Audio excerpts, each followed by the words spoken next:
স্বপ্ন নিয়ে রিমন গেল দূর দেশে। মা বাবার আশা ছিল বুকের শেষে। সাইকেলে চেপে চলল পথের দ্বার, হঠাৎ গাড়ি মাইরা দিল অন্ধকার। জীবন থামলো, স্বপ্ন হলো কণিক, বুক ভেঙে কাঁদে আপনজনের সুখের লিক। দোয়া করি সবাই আল্লাহ পাক করুন দয়া, জান্নাতে পাক সে চির শান্তির ছায়া। আরেকজন প্রবাসী রিমন নামে, তিনি সড়ক দুর্ঘটনায় মারা গিয়েছেন। বেশি দিন হয় নাই, মাত্র কয়েক মাস হয়েছিল সেদিকে প্রবাসী গিয়েছি।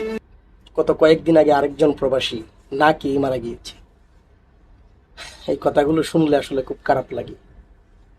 তাই আপনাদেরকে বলি যে প্রবাসে চলাফেরা করবেন রাস্তাঘাট দিয়ে খুবই সতর্কভাবে, আর জেনে শুনে বুঝে তারপর প্রবাসে আসবেন।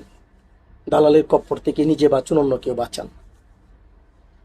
ভাবিয়া করিও কাজ, করিয়া ভাবিও না।